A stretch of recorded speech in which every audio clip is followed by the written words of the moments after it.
are looking live at the Old House Chamber of the Alabama State Capitol, where Governor Ivey, in just 30 minutes, will deliver the State of the State address to the Alabama Legislature. This will be Governor Ivey's 9th and final State of the State address, as she is in her last year of her final term in office. Hello, and welcome to Alabama Public Television's coverage of the 2026 State of the State. I'm Todd Stacy, host of Capitol Journal here on APT. Thank you for joining us. Each year, at the start of the Alabama Legislature's regular session, the governor is invited to a joint session of the House and Senate to offer lawmakers and the citizens of Alabama an update on how the state is faring and stake out an agenda for the legislative session. Much like the President's State of the Union, the speech has evolved over time, growing with pomp and circumstance.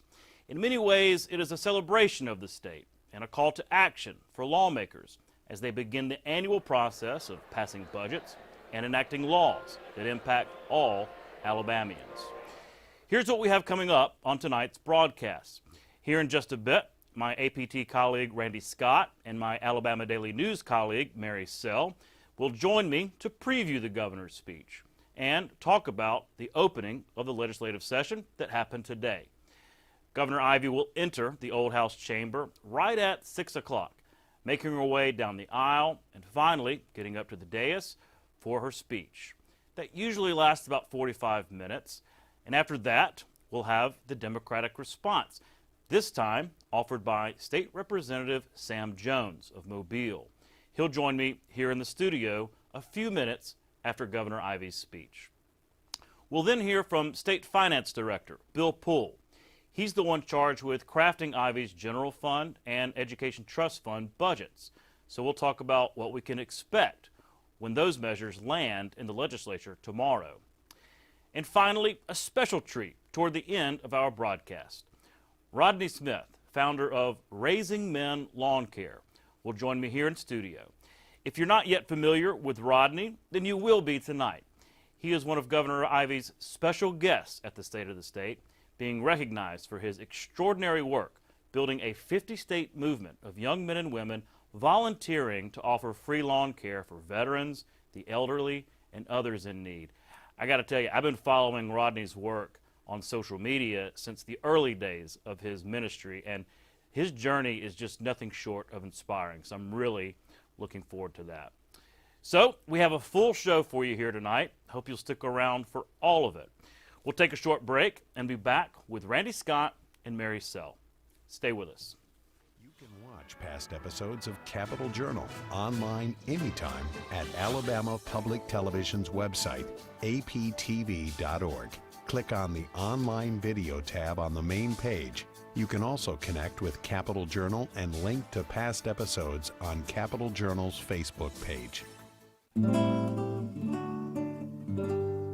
St. Stephen's was chosen as Alabama's first seat of government and served as its territorial capital between 1817 and 1819. The first session of the Alabama Territorial Assembly met in the Douglas Hotel. A once bustling frontier town, the settlement of St. Stephen's sat atop limestone bluffs overlooking the Tombigbee River. Today, the long-abandoned town is referred to as Old St. Stephen's and is an historical park and archaeological site. Alabama Public Television is your place for quality educational services. Free professional development for educators and child care providers. Access to free curriculum-aligned videos, lesson plans, and instructional resources with PBS Learning Media. And all the PBS Kids programs parents know and trust. Learn something new every day with Alabama Public Television. Visit us at aptv.org/education to learn more. You're watching Alabama Public Television, celebrating 70 years of service to Alabama.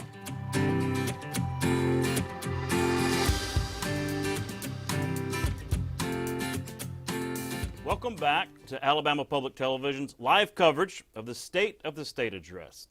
I'm pleased to now be joined by a couple of esteemed colleagues, Randy Scott, reporter and executive producer here at Capitol Journal, and Mary Sell, editor of the Alabama Daily News. Friends, thanks for making the time. He did say esteemed. Thank you, sir. Esteemed. That's us. We're August. Yeah. All right. Look, y'all have covered more sessions than me, So I'm really looking forward to, and State of the State addresses than me. Yeah, I'm at 15. What are you at? I wasn't going to make y'all say it. What year is this? Uh-huh. Yeah. 2025.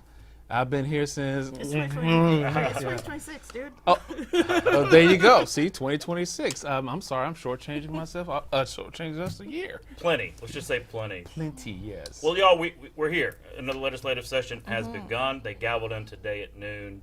I mean, just, it always creeps up on us. Of course, we're in an election year, so we started earlier this session. But are we ready to go? Did y'all get a sense from lawmakers today that they're ready to go? Mary, I'll start with you. Yeah, I think so. As far as talking to lawmakers, they are ready to go because they are ready to go home and campaign. It's an election year. I mean, some of them, a lot of Republicans, some Democrats, they have primary opponents. The primaries are May 19th. So the sooner they get the work done here, the sooner they can go home and focus on their campaigns. So, and we've heard leadership in both chambers say that. They know that there are some things they have to do. There are some priority bills, but I expect a pretty rapid fire session and get in and get out. Randy, did you sense some excitement in the House today? Oh, definitely. And heard that P word a lot today, primaries. So that lets you know that they understand the job at hand, the duty. Get the work done, get home and do some campaigning, because that's coming right down the track right after this session, like it has started and getting up and running. But there was a lot of excitement, as usual. They were happy to be back and see each other. I always equate it to like being in high school or middle school, and the bell just rang, and everybody's School vibes, who's your first teacher? Where's your homeroom? Yeah, And that's so- right. That's right. I think that's great, and it's fun because we work in the State House here. And so in the off season, it can get kind of, lonely almost, because it's just us and the staff. When all the lawmakers come, they had their spouses and families and everything. That was cool. We'll get to a lot more of that later. I wanted to ask y'all about the upcoming speech. We're about, 12 minutes away from the governor's speech. So let's start there. What do y'all expect to hear thematically from Governor Ivey tonight? This is her 9th State of the State speech. No stranger to that podium. She knows it well. Mary, I'll start with you. What are you looking for to hear from Governor Ivey in her 9th and final State of the Speech? I think it's going to be a bit of a victory lap for the governor, and I don't blame her. Again, when she's done the end of this year, she will have been here more than 9 years, almost 10 years as governor. So she's got a lot of history to look back on, and this is her chance to stand up in front of everybody and talk about some accomplishments, not just her accomplishments, but as the state. So I think we will hear some of that as far as what she's done in education. And I mean, when she first became governor in 2017, her biggest initiatives were education. Strong start, strong finish. Let me finish that. And everything else kind of came out of that as far as her education initiatives. So I think it'll be a little bit of a look back and talking about some of the milestones. And I don't blame her. I would too. Yeah, legacy building mode. Randy, let me go to you. What are you looking for thematically from Governor Ivey's 9th and final State of the State? Well, much like Maricel said, it started with education. She's going to wrap it up with education because that has been her strong suit. She always reminds us, I was a teacher. Teaching was my background. That's what I started off in. That's what's close to my heart. So what's close to her heart is making sure students are taken care of from the top of Alabama down to the Gulf Coast, east, west. And that is what she's going with. We need to take the initiative to make sure students are taken care of and getting scores up. Math scores have gone up. Reading scores have gone up. That's no accident. They're trying to make sure students get underway with the rest of their lives by getting a good education. And how do you do that? You get the adults, the parents, to make sure those programs are well funded to take care of their kids. So I'm thinking she's going to definitely include that. She's probably going to also talk about how tax-paying issues have been going good for the taxpayers of this state to the tune of, I think, $1.5 billion saved. Oh, really? Tax cuts total. Tax cuts. Everybody, voters love tax cuts, and this is an election year. So yeah, I'm quite sure she's going to mention that as well too, among some of her, as Maricel said, her victory lap additions to talk about. Yep. In some of the preview texts we've seen, you keep seeing the word momentum. And I think that's interesting. I did a hit on WSFA this morning about our friends over there, and that was asked about some of the themes about the speech, momentum. And I agree with you, and it's a great point you brought up, Randy, about education and funding it. I was reminded about going back really to the mid-2010s when that recession hit and the money dropped away.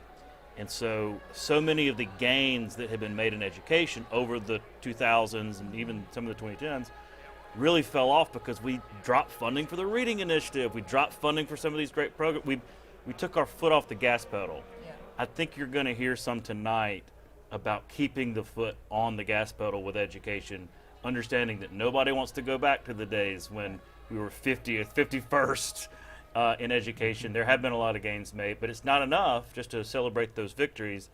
That we have recent history to show that if you don't keep that foot on the gas, bad things can happen. So I think it's a great point. Well, and to that point, Governor Ivey doesn't have to run for election again, but a lot of those guys sitting in that room tonight do, and it's not just momentum building and the victory lap for her, but it's for them too who are running for re-election and to keep that momentum going when she's gone, when she's no longer in office. Yeah, totally agree, and especially on the funding side, it's great when you can go back home and say, look, here's what we did in the last 4 years. Whether you're a House member or a Senate member. And it's interesting, too, Governor Ivey has managed to keep her popularity. Sometimes in the last couple of years of a governor's term or a president's term, the popularity wanes. I mean, she's been in office, it's going to be in office 10 years. Yeah. And so her popularity hasn't waned, so they can still kind of lean on some of those successes. And remember, last year this time, I do believe, correct me if I'm wrong, did she or did she not refer to herself as Mimo? Well, yeah. That was fun. There's always something in the speech that's pretty humorous. Oh, yeah. My friend Sean Sullivan in Mobile on the radio said they're making a bingo card of like Iveyisms, Yeah. Things like that. Things like no step too high. step too high for it, high stepper. Embracing the Meemaw thing. I always say, she does the whole like y'all or folks. Get real serious This is on serious. Serious but homey. for dramatic effect. So. Good. Yeah. Shout out to you, Sean. Hope the bingo goes well tonight. Yep. I found something interesting on social media today. Shout out to David Asbell and his Facebook page, The Art of Alabama Politics. Yeah. We have a photo here. This is Kay Ivey back in 1980.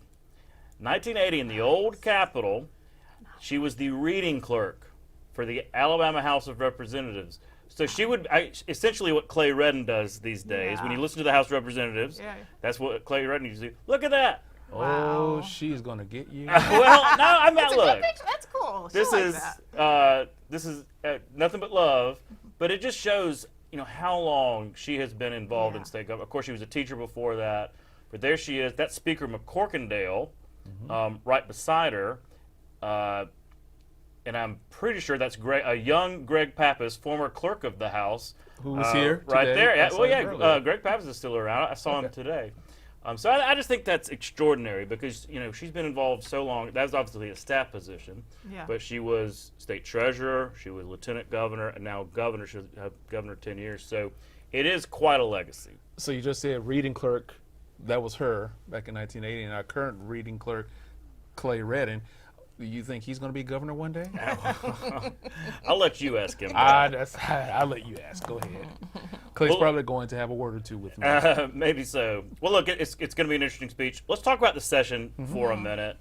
I'll start in the Senate, Mary, where you were today. They gavelled in, gavelled out. There's nothing really going on. They're filing bills, Can't do things like anything. that. Yeah. But we caught up with Senate President Pro Tem Garland Gudger. He talked a little bit about some of the, first kind of priority bills. We have a clip here that we can go ahead and air.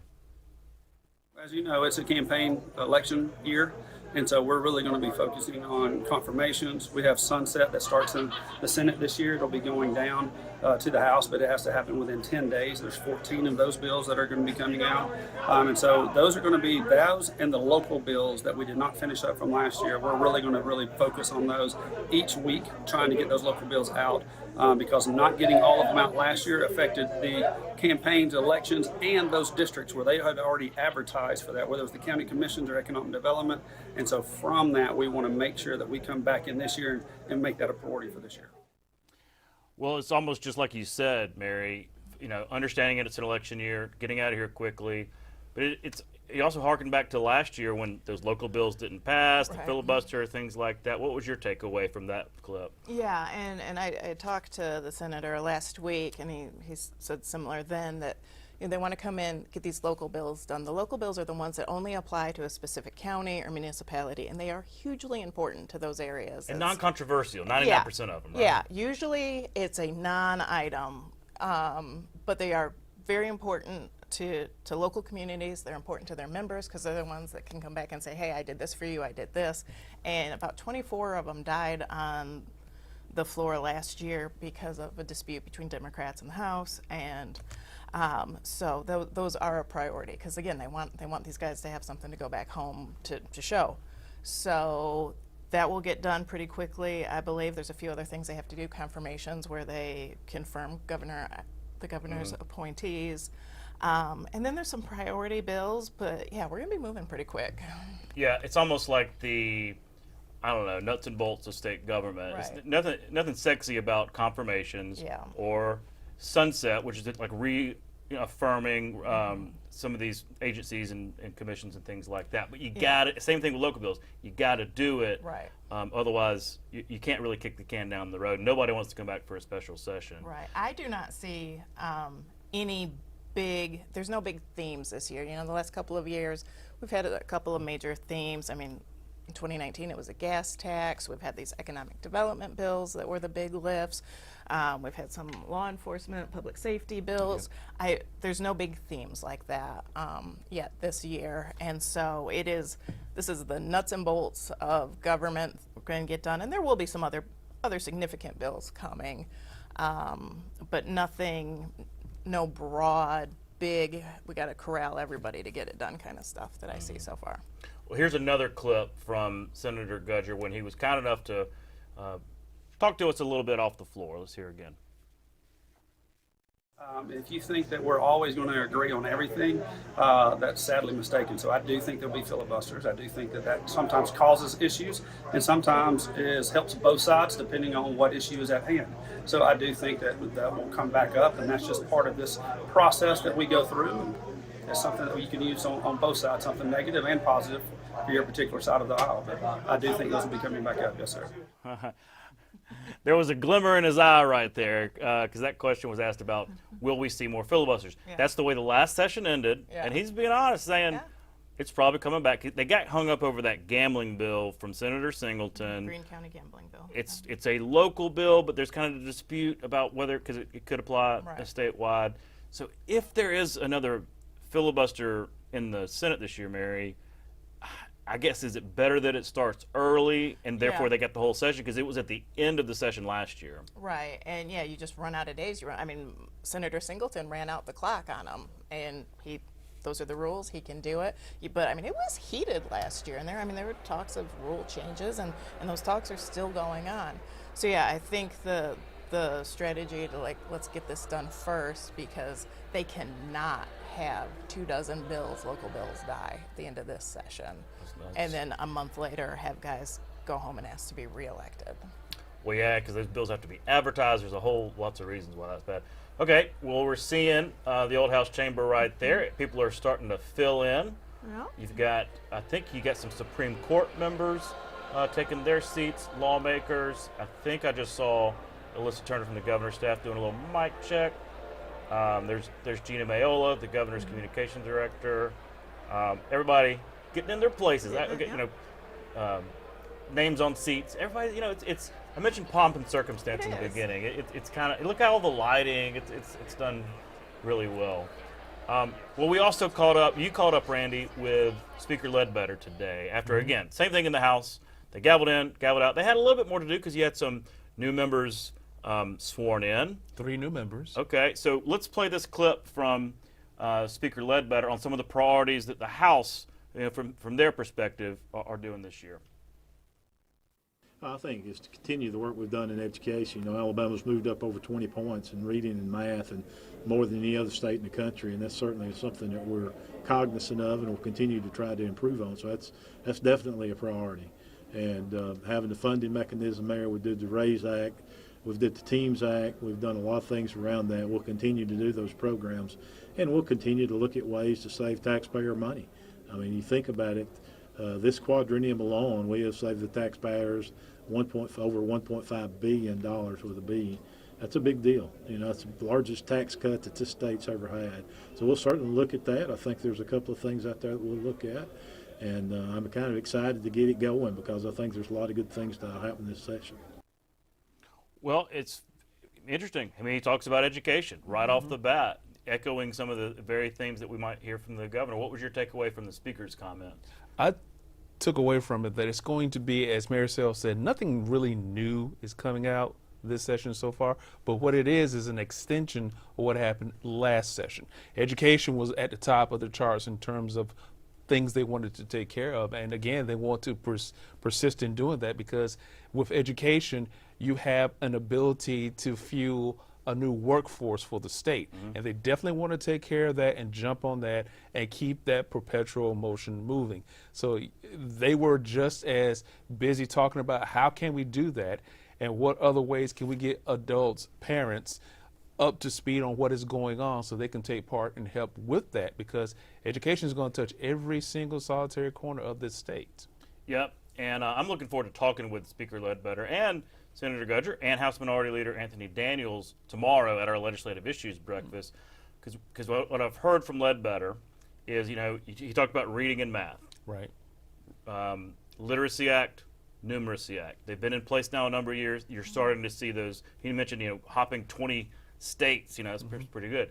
I've been told that he really wants to focus on career and technical education, do the same type focus there, like in the middle grades, for those kids that can get a real jump start on those careers. We saw some of that reported out of Baldwin County the other day. It's really, I didn't mean to cut you off, but it's really something that has literally caught fire in the state.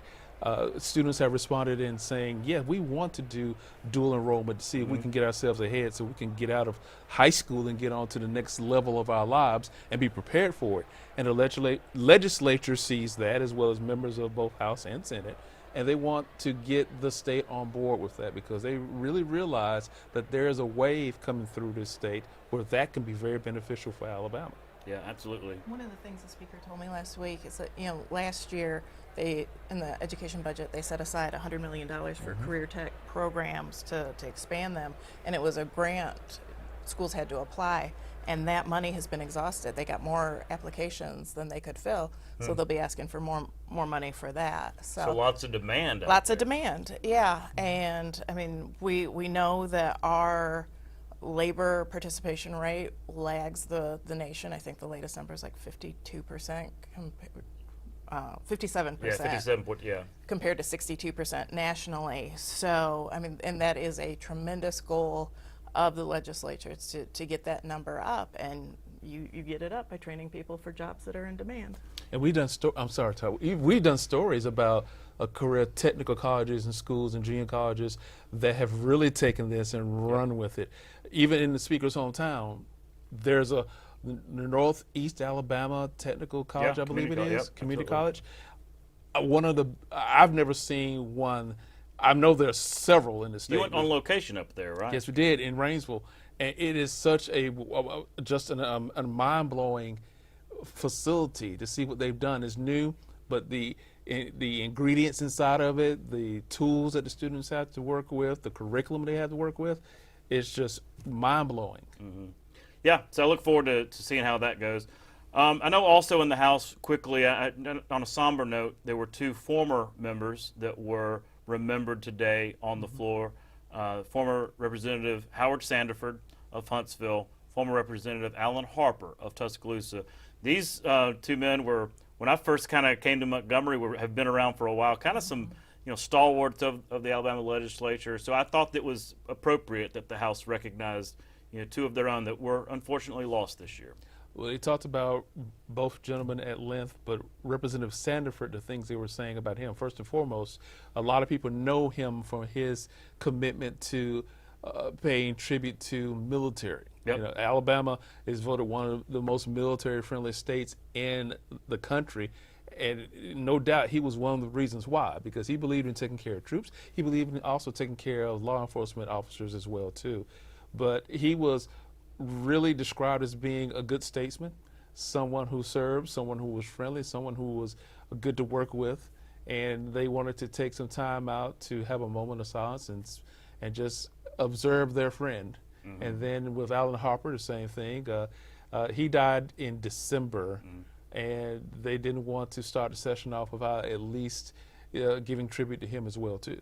Yeah, and a huge economic development expert brought that expertise to the legislature. So we're certainly thinking about their families. Also in the Senate, Senator Kirk Hatcher lost his mother, and they paid tribute there on the Senate floor. And the reason I bring this up is, you know, we tune in to Washington. I mean, if you have the stomach for it. And there's just so much bickering. It seems like the two sides can't agree on a lunch menu, you know, much less legislation. Here, there's a different vibe, especially days like today when they close the session. There's a, I don't know, family atmosphere almost amongst these lawmakers. They really care about each other. It's to me, a heartening kind of vibe, especially when they come together like this. I mean, do y'all pick that up? Yeah, no, I was sitting in the press room as Pro Tem Gudger was speaking, and he took several minutes to address Senator Hatcher and expressed his condolences. And I mean, he must have said, "We love you," at least 4 or 5 times. And it was a very nice speech. And as he's talking, lawmakers, Republicans are coming up to Hatcher and hugging him. Like, and like not even like the dude like hug, but like a real genuine hug. And yeah, I mean they're gonna fight, and there's gonna be filibusters, and they're gonna disagree on several bills. But they do genuinely care about each other. I mean, you can't spend this much time with folks and not have a connection. Yeah, that's right. Like me and Randy. Exactly. And Todd, to your point about it being a family type atmosphere, we're sitting in the chamber at our post, if you will, and all of a sudden you hear this little voice, "Can I touch that button?" And you look over, and where usually you'll have a representative like Representative David Standridge or Representative Jim Hill, there was a little guy sitting there, some little people sitting there, and they were just eyes wide open saying, "What's that? What's that? What's that? What's that? I want to touch that button. What can I do?" And so they made it a family affair. And like I said, you know, you had a couple of members being sworn in, so that's what it was all about, family. Cool. I like it when their families all come. Yeah. Okay, here we go. We've got, I'm going to go left to right here. That's Chris Pringle, State Representative and Speaker Pro Tem of the House of Representatives. It's obviously House Speaker Nathaniel Ledbetter, Lieutenant Governor Will Ainsworth, and Senate President Pro Tem Garland Gudger. Those are your leaders. Those are your leaders of the Alabama Legislature. So in just a few minutes, less than 2 minutes actually, they're going to gavel in. Any final thoughts looking toward Governor Ivey's speech? You know, we just got an advanced copy, so this looks pretty long. It looks pretty a lot longer than I'm used to. Do you think we're going to hear a lot of applause lines, things like that? I mean, again, if she gets to go back over almost 10 years, I mean, she does have some things to talk about. So. I say be prepared for it, because I think so. Okay. Well, here we are. We're awaiting Lieutenant Governor Ainsworth to gavel in a joint session of the Alabama Legislature. Again, the governor is invited, as much as it is her show. And look, having worked for a governor, I remember preparing for a lot of this stuff. But she's invited. It's a joint meeting of the House and Senate. They invite the governor to come speak. And so it's a very formal process. You know, it's interesting. They're meeting there in the old House chamber of the state capitol. Obviously, it's more of a museum now than anything else. Right across the street, they're building a brand new state house. Might we see the state of the state in the new state house next time? There's talk about that. Interesting. That would be interesting. Yeah, I know they're excited about it. That was something else that was also talked about a lot today. Yeah. The new house, the new house, the new house. Well, and it's also the word bittersweet was used because they've been in this current State House for 40 years now. Yeah. It's obviously coming to a close. After this is the last session that will be in this current State House, and then they'll move across the street to the new one. So as much as they need a new State House, there's some good memories from this building. Well, here's Governor Ainsworth. The Alabama Legislature will now come to order. Doorkeeper, I ask you to admit our governor, Her Excellency K. Ellen Ivey.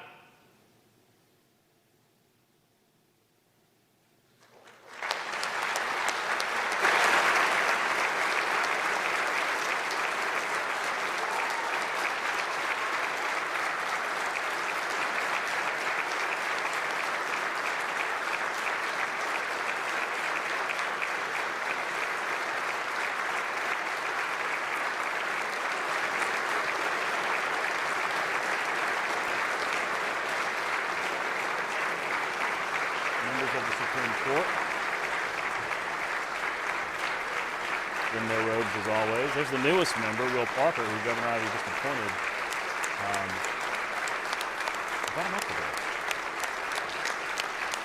And I'm trying to see there on stage as her welcoming committee, that's Senator, I think Steve Livingston, the majority leader, there'll be figures of Mobile, Tom Butler, of Madison, I think that's Philip Pettis, Representative Matt Simpson, and Barbara Boyd of Anniston. The governor will give her copies of her speech to the Lieutenant Governor and the Speaker. And here we go. We'll leave it with Governor Kay Ivey, her 9th and final State of the State address from the Alabama Capitol.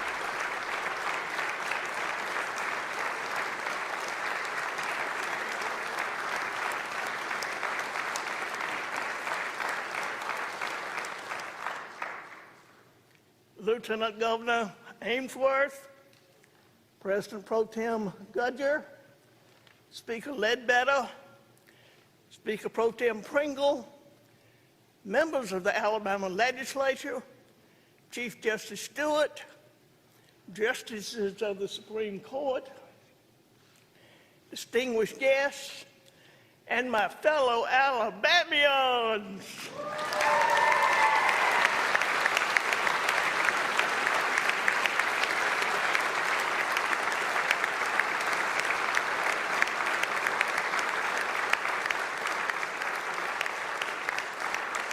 The momentum is in our sails in Alabama, and we are not done yet.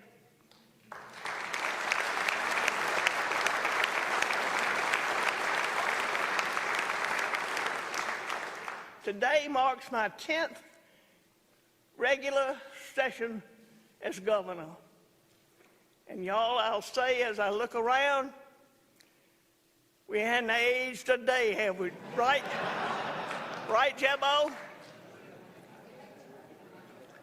Our state, however, looks different today than it did when I was sworn in April the 10th, 2017. I told the people of Alabama, despite the challenges we faced, we could view the transition as a positive opportunity.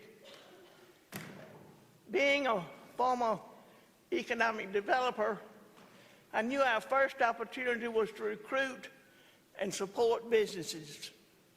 Since then, we have seen investments totaling $69 billion with a B dollars, which has created 100,000 jobs and counting.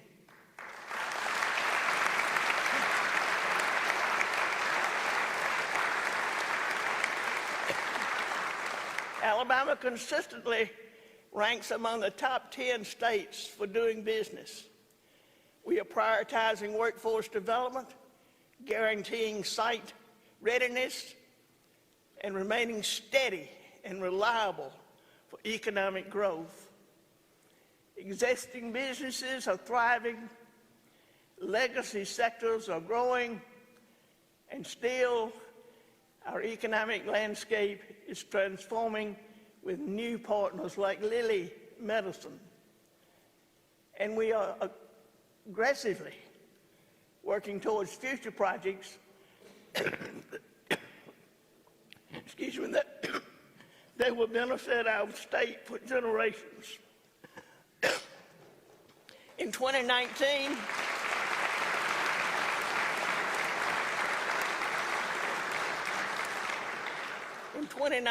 we saw another opportunity when President Trump officially formed Space Command. We immediately got to work in promoting Huntsville to become its home. Now finally, y'all, it's official. Space Command headquarters is coming to Sweet Home, Alabama.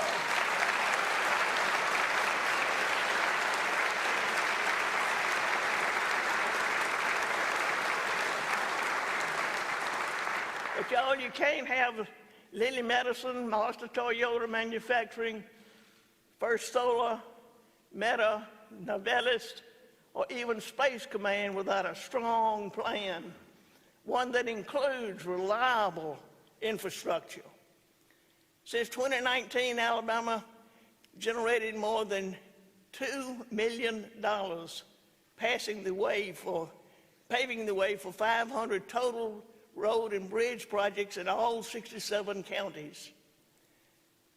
None of these projects would have ever happened without the passage of Rebuild Alabama.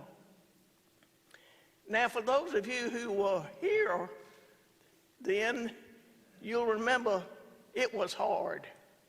And yes, I still have my whiteboard. But y'all, in my experience, making the hard decisions often pays off for our state. Like when we first decided to invest in high-speed internet. Alabama ranked near the bottom when it came to broadband connectivity. Today, we are 24th. And with our state plan, 100% of Alabama will soon have access through an internet service provider. When we were projected to lose a seat in Congress, I worked to ensure more than 5 million Alabamians successfully completed their 2020 census to prove our growing population. In 2017, I told the people of Alabama I would work to make their government more effective. We consolidated our new Department of Workforce, and in only the first year, we have taken 25,000 workers off the sidelines. We gave veterans a stronger voice and moved the Alabama Department of Veteran Affairs into the governor's cabinet. And yes, whether it is pardons and paroles, Veterans Affairs, or the Department of Transportation, there is effectiveness that comes with being part of the governor's cabinet.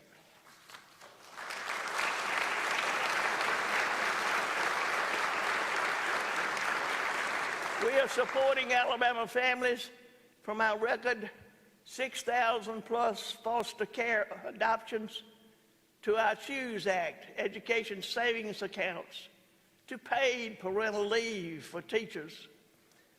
We're making Alabama the best state to live, work, and raise a family and visit. From our historic investments in outdoor recreation to the millions more tourists we see traveling to our state. We are solidifying Alabama as the defense capital of the United States. F-35 fighter jets roar through our Montgomery skies. Black Hawk helicopters fly above Fort Rucker, and robust ships are being built at Austin. Y'all, freedom rings all the way from Rocket City to the port city. We are also tackling long-neglected challenges head-on. We are nearing the completion of the construction on the new men's prison in Elmore County and are pressing forward with work on the Escambia facility, all the while recruiting a record number of corrections officers. And with much help from the legislature, we have conservatively budgeted and avoided proration.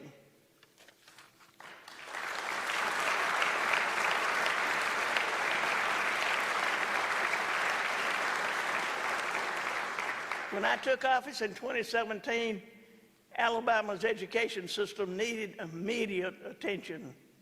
In fourth grade math, we ranked dead last at 52nd. In fourth grade reading, we were 49th.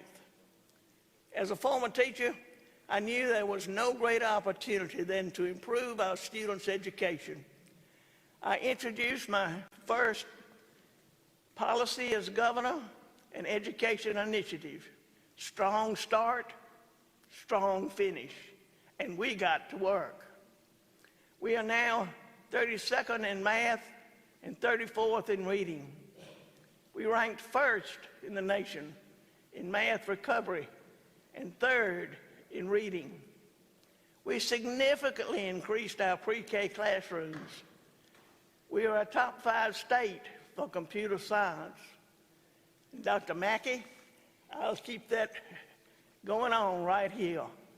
We doubled the specialty schools with the addition of the Cyber Technology and Engineering School and the Alabama School of Healthcare Sciences. We have our highest ever college and career readiness rate. We are tied for the lowest percentage of chronic absenteeism. Our teachers are earning high marks, and we added 500,000 more credentialed men and women to our workforce.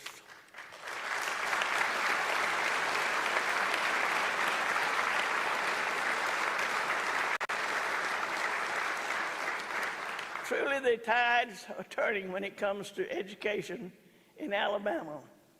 In these next 12 months, we will also be celebrating our country's 250th birthday.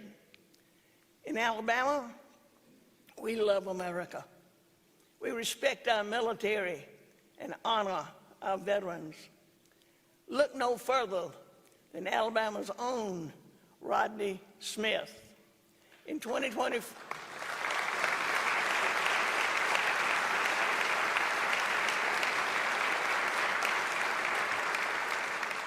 in 2015, he was studying computer science at Alabama A&M when he offered to help an elderly man mow his lawn.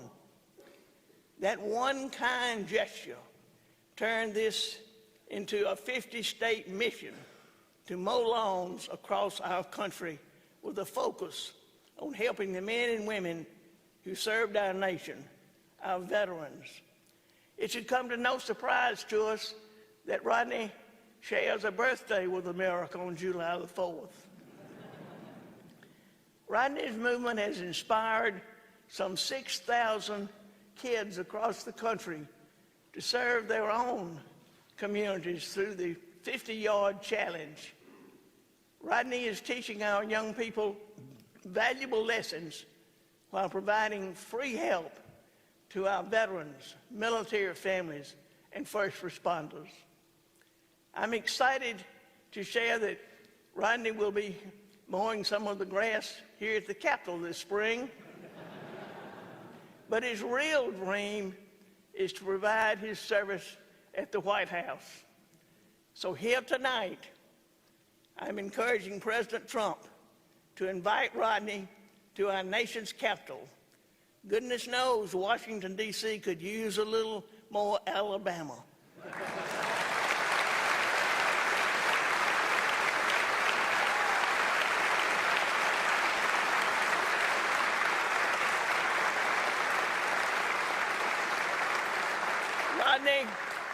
Rodney, thank you for showing the rest of America that Alabama patriotic spirit.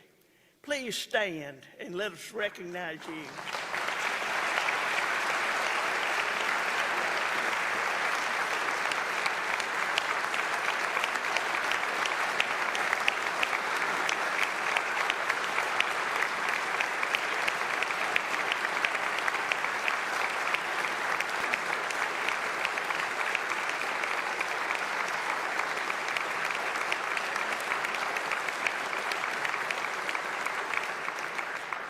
of tonight's speech, we also enjoyed a performance by the incredibly talented Montgomery Academy Chamber Chorus, led by Dr. Damian Womack.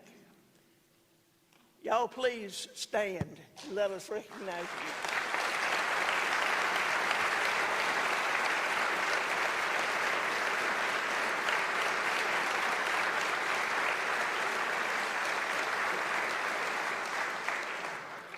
Just as we look forward to celebrating our nation's 250th, I'm excited Alabama's best days are still ahead of us. Ladies and gentlemen, the state of our state is strong, and our future is even stronger.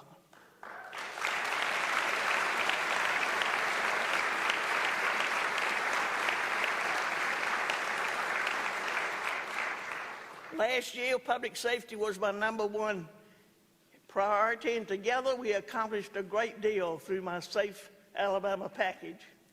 But our work is never done when it comes to protecting our citizens. Representative Matt Simpson and Senator April Weaver will carry a bill in imposing the death penalty for those who rape or sodomize a child. I was proud to quickly offer my full and total support.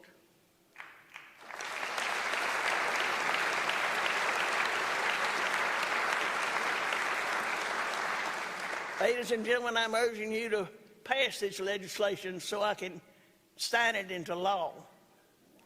Government at all levels should always prioritize public safety, and we can thank the men and women in blue for enforcing our laws.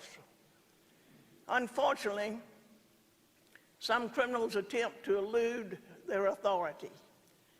There are repeat offenders, and in worst cases, there's even been loss of life. It's time we crack down on that reckless criminal behavior and pass a bill led by Representative Reed Ingram and Senator Lance Bell. In Alabama, we enforce the law, and I look forward to this bill reaching my desk.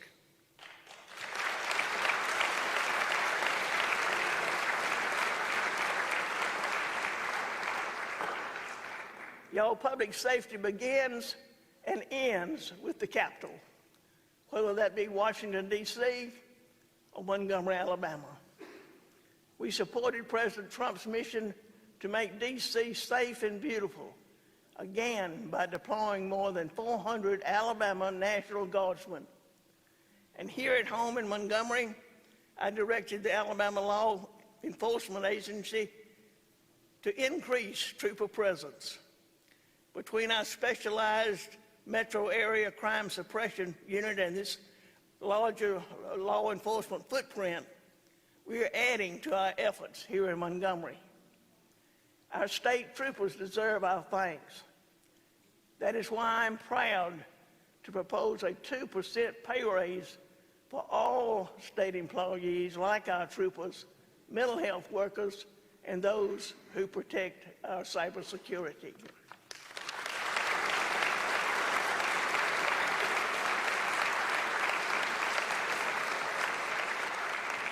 And whether it be our troopers' efforts to make it safe, teachers' steps to improve schools, or our attempts to ensure health care options in our capital city, I urge our local leaders to work with us over the next 12 months to put Montgomery on its strongest footing yet. We recently learned that Alabama will receive more than $203 million in the first year funding from the Rural Health Transformation Program. Made possible by the big, blue, beautiful bill, this program over 5 years will kickstart efforts to improve health care in rural America. Our plan, approved by the Trump administration, lists 11 initiatives to boost rural health care delivery. We have laid the groundwork for success, and I urge you, our legislators, to help develop needed policy and to fully implement this program.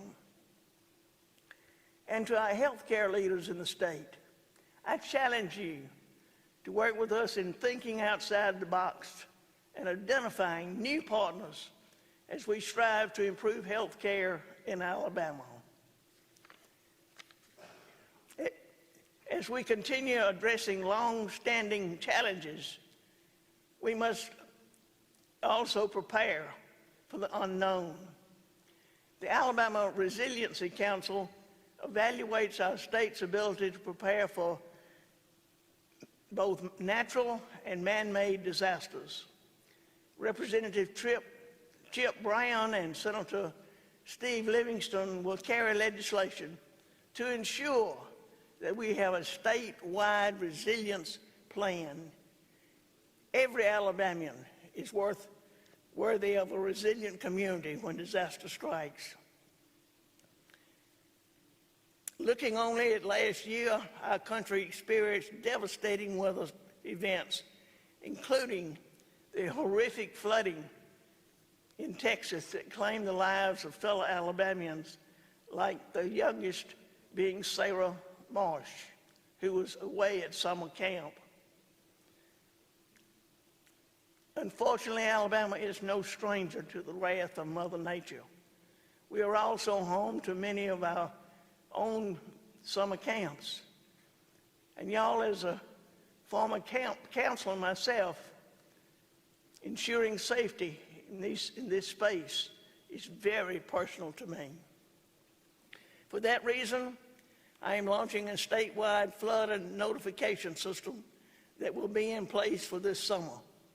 I'm also calling on the legislature to fund this notification system moving forward. We cannot put our young people at risk.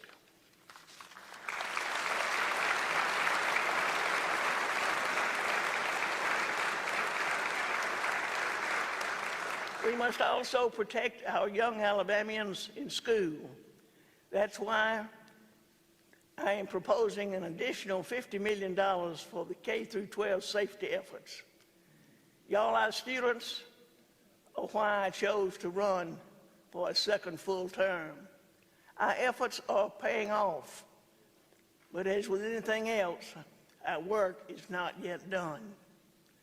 Senator Matt Woods and Representative Rick Ream are putting forward a bill to create a temporary teaching certificate pathway for qualified veterans. I fully endorse this measure and look forward to this bill reaching my desk.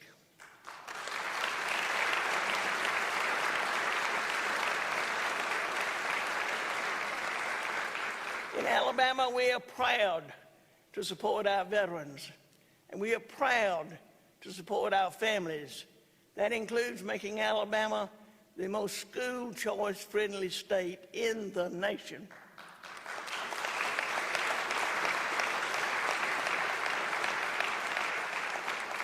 Our Education Savings Account program, the CHOOSE Act, is already supporting more than 23,000 students.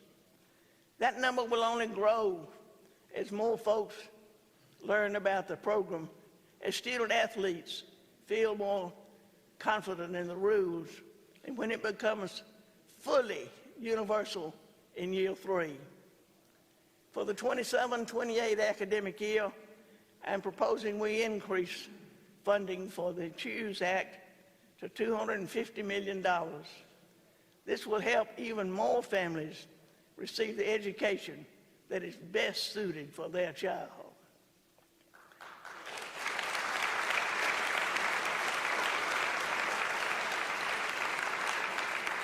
Unfortunately, we have seen circumstances where the Alabama High School Athletic Association tried sidelining our CHOOSE Act recipients. Speaker Ledbetter and I even took them to court. This session, Representative Danny Garrett and Senator Clyde Chambliss will carry the Let the Kids Play Act to make sure no family no family benefiting from the CHOOSE Act is unfairly benched again. Never.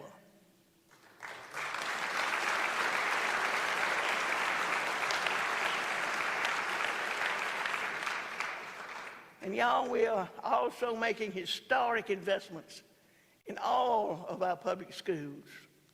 As I mentioned from day one, we put a hard focus on education. Now, I could not be more proud to say that my final education trust fund proposal will be the largest ever in our state's history.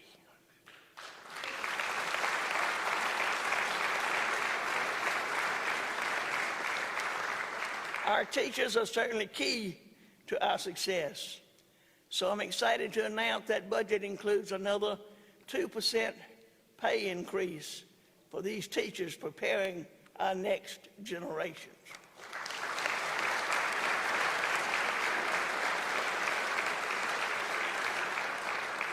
We are making wise investments in policies that work, like the Literacy and the Numeracy Acts. We also have good policies that don't cost us a dime. The Focus Act, which limits phone use during instructional time, has already brought great results. With its first few months, seems like a no-brainer, right? Even a Tuscaloosa teacher went viral for asking, was it really that easy all along?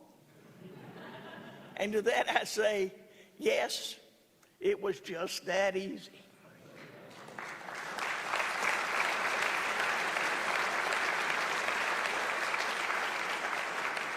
Technology has incredible benefits, but too much of anything can be detrimental. My first early childhood education secretary, and now Representative Gina Ross, is putting forward a bill that will, with Senator Donnie Chasteen, to limit screen time for children 5 and younger in publicly funded early learning centers. House Bill 78 will help our youngest Alabamians to their key developmental days. Let's get this bill passed so I can sign it into law.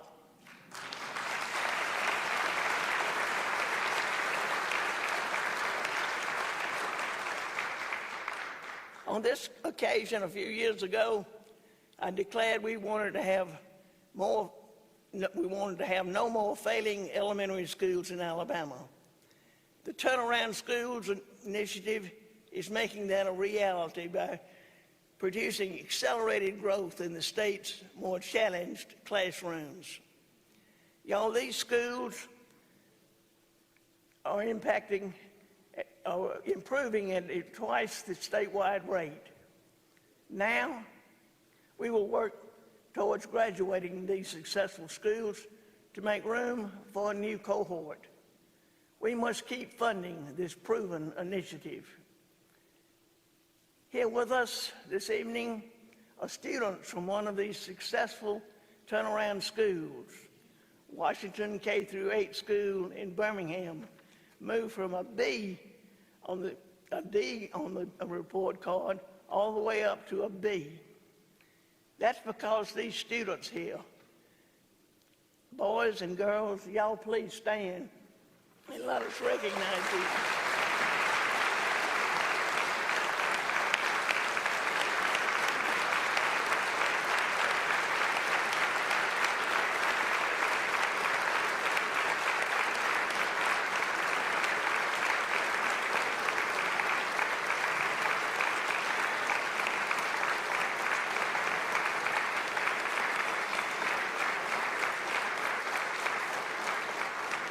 Ladies and gentlemen, these young people, future generations, they are why we serve.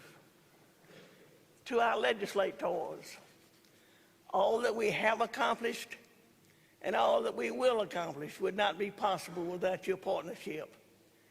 So thank you, thank you. You started this term strong. Let's finish strong and work together to ensure Alabama's best days are still ahead. And to our leaders, Pro Tem Gudger, having you on my team has allowed us to get good work done for the people of Alabama in just a short time. Your support really means a lot to me, and I know you will be serving for many more years to come. Leader Daniels, you have been with me for the long haul, and since you assumed your own leadership role in 2017, we have always agreed to listen to each other and work together to help the people of Alabama.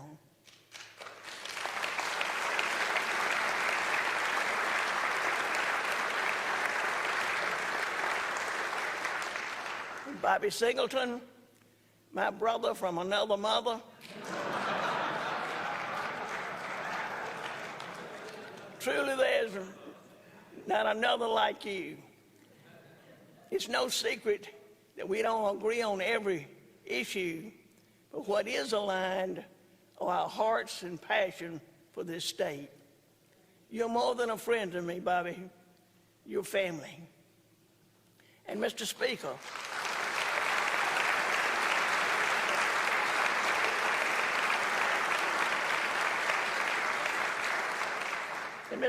just 1 month before I was sworn in as governor, you assumed a leadership role and have been a strong, steady, and decisive partner. You're very special to me, Mr. Speaker. You're an outstanding Speaker of the House, and no doubt, Alabama is better off thanks to your service.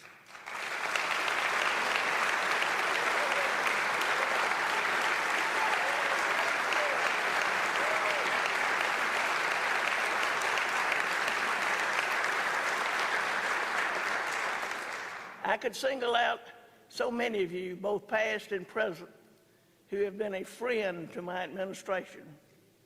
Just know how grateful I am to each of you. We have an exciting 12 months ahead, and we have much more to accomplish. To members of the Team Ivey, as people often tell me what a good job my administration is doing, I always remind them that these positive results are because of your loyalty and your responsibility in the ways that you have served on my cabinet and staff. Alabamians respect you and the manner in which you serve. Your integrity, thoroughness, your competence and responsiveness are a model for success.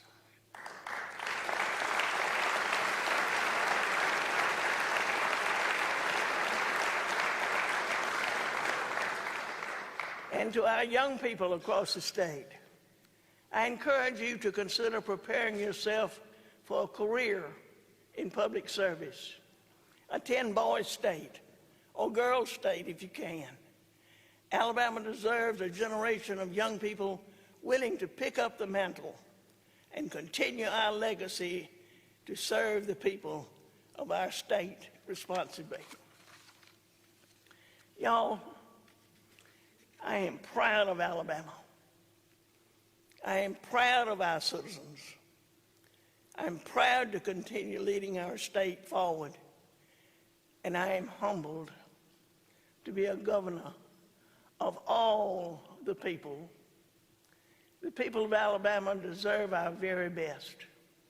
Future generations of Alabamians deserve our hardest work today. This is our opportunity. Let's not waste a moment. Thank you, and may God continue to bless each of you and the great state of Alabama.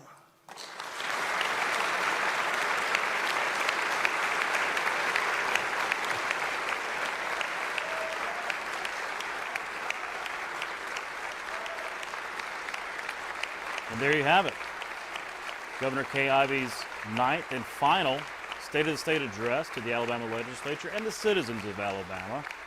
as she is entering her last year as governor. You heard a little bit about that. She's talking to her staff, Team Ivey. She's talking about, 1 year from now, obviously there will be, she's talking kind of about Inauguration Day for the next governor.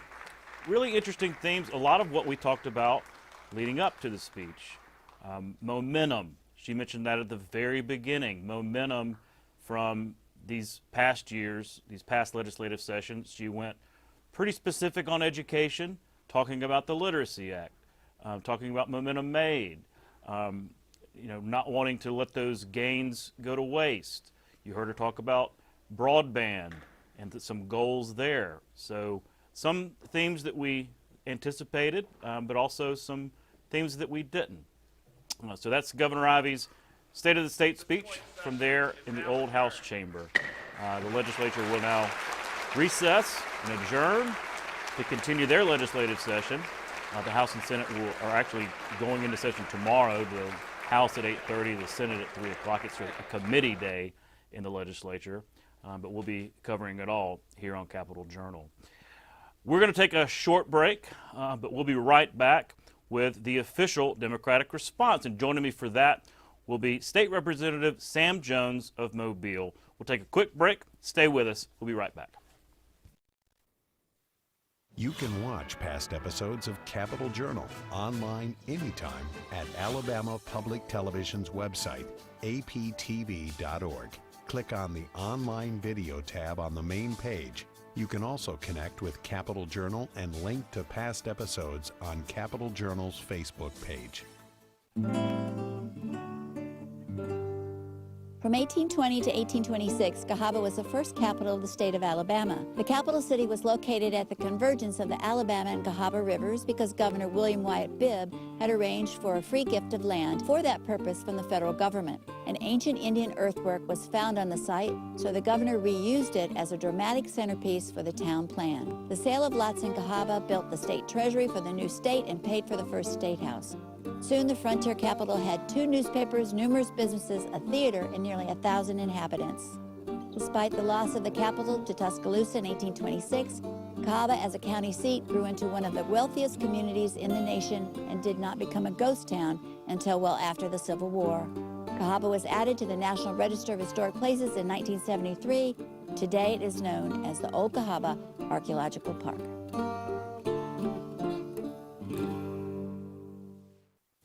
Since 1997, Alabama Public Television has provided programs, services, and resources to child care professionals, teachers, and parents. Visit aptv.org/education to learn more. You're watching Alabama Public Television, celebrating 70 years of service to Alabama.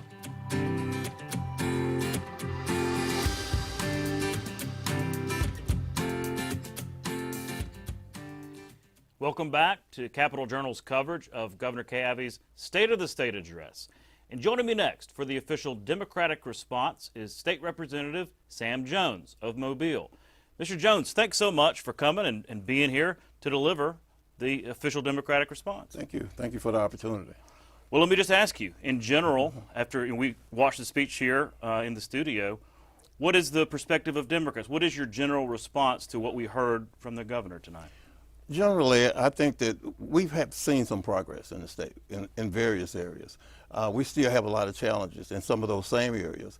I think that overall, we can actually overcome some of the challenges we have if we work together, if we are very transparent with how we are doing it and inclusive in how we go about doing it. And I think we make a lot more progress doing it that way. I think a lot of things was mentioned. I heard some words about our prison system. Mm-hmm. The projection was that we could build 3 prisons for $1 billion. We over $1 billion and haven't built one yet. And that concerns me because one of the things I think we have to deal with is the recidivism rate. One of the problems that we have is that if we are not preparing people to leave that system with some skill, some trade, or somewhere where they can go but back to the street, then we will never be able to build all the prisons we'll need in Alabama. And I think that we need to look at different approaches. We won't ever be able to the point to lock up everybody. So then what we have to do is be able to prepare them to come back into the community because they are coming back.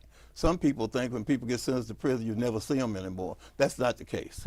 And I think that one of the things that's happening with us, we're having a problem with that because we are not actually changing the attitudes of those people, giving them opportunities. When you get out of prison, there are a lot of things that you can't do, that you can't work at certain places. Nobody wants to hire an ex-con. All of those issues are issues we need to deal with. If we come up with a transitional program, I think we'd be much better off than trying to spend billions of dollars building prisons. I don't think, I was asked once, what size prison should a county have? And I say the one you can afford. That's the size you should have. Because if you can't run it, you can't afford it, you won't have a system anyway. So I think that we need to look at some innovation in our system. Yeah, she did mention prisons tonight, and I've heard that before, that kind of, you can't build enough prisons. You can't build prisons your way out of public safety. That's true. And that's interesting you bring that up, because I find that as much as Republicans and Democrats can sometimes find common ground, criminal justice, crime, public safety, that can be a stark divide between Republicans and Democrats. Y'all have spoken up pretty forcefully last session, and I think you might have some this session about those crime bills, things like that. Talk about that issue and the Democrats' perspective on what Republicans are trying to push through as crime bills. Well, what I think is those bills, as well as the discussion itself, should take place before the bill hit the floor. We should talk about some of the alternatives to some of the things that's taking place. I mean, you would think that you just build a prison, that solves the problem. It does not solve the problem, because people are going to get out of prison, or they're prepared to get out. Have we done anything to change that person's behavior to bring them back into society? Whether we have or not, they're coming back. So I think that we need to look at some approaches to do a better job in preparing people to really integrate themselves back into the community. Mm-hmm. Well, again, zooming out, generally speaking, what might we see from legislative Democrats in terms of an agenda this session? And I ask that with the context of, we know it's going to be probably compressed a little bit timing-wise. Everybody wants to get back home and everything. But what might we see y'all bringing in terms of bills, making the arguments for, and even messaging on the floor and the press conferences? What might be the legislative agenda for Democrats? One of the things that I think we're going to be keying on is affordability. Okay. It is difficult now, even for a working family, to afford where we are. Now we are seeing that health care is going to be gone for many of those families. We have 130,000 that's on the Affordable Care Act. They're not going to be on the act unless something changes in Washington this week. The other thing is that we had 300,000 that were not insured anyway. That is a burden on the health system, a real burden on the health system, not to mention what it does to families in our communities, our various communities. We have over 20 hospitals in rural areas that are already closed. We have others that are struggling. In some of those communities, unless there's a hospital or a long-term care facility like a nursing home, there are no medical professionals there in that area at all. That really is a burden on the entire community. It's really a burden on the state. I think one of the things that we need to do is come up with a comprehensive plan, collaborating with the providers, collaborating with all the professionals, and come up with what it takes to adequately provide access to affordable health care to people in Alabama. And I don't think it has to necessarily be modeled just around a federal program. I think there are some other things that we can do, and you can do that. When you sit down and discuss the issue and get input from all sources, you really come up with a better product. Interesting, that word affordability has kind of become a watchword, not just in Alabama, but across the country. There was some polling that came out recently that everybody's putting affordability, prices, not whether it's health care, groceries, utility bills, certainly health insurance at the top of the list. Do you think we might, is that emerging as an issue, do you think, among Democrats? And look, no secret, we're going into an election year. We're probably going to see some campaigning on issues of affordability, because those prices really haven't come down. Well, I would say not just for Democrats, for people in this state who are working people. That's an issue for everyone. All you need to do is visit the grocery store and remember what you paid last week, and you'll see that the cost is still rising. And many people, you know, while we've done real well in trying to attract jobs and industry in Alabama, we've done well in that. Some of the people that we are talking about were not touched by that at all. They are still locked in the same level, and where we are is just mere survival becomes a problem for some families in Alabama. And I think when we really look at it, we've got to look at a way that we can lessen the pain that's coming from the federal government or wherever as it relates to removing access to food, to health care, the SNAP program, whether we're talking about that or affordable care. It all becomes a burden on the citizens of the state. Let's return to healthcare just for a minute. They did announce this rural healthcare fund. I think it's at like $203 million that the state is going to get this year. Total might be upwards of $500 million. Sounds like a lot of money. What's your perspective on that? What do Democrats want to try to do with that money in terms of putting it to good use to attack that problem like you're talking about? I mean, this is not a new problem with healthcare, you know, hospitals closing and things like that. Does this start an opportunity, and how are Democrats going to be a part of that conversation? Well, let me first point out that Democrats have not been a part of that conversation. That's the first thing I want to point out. I think that there are some things that we could really put on the table that would assist in that.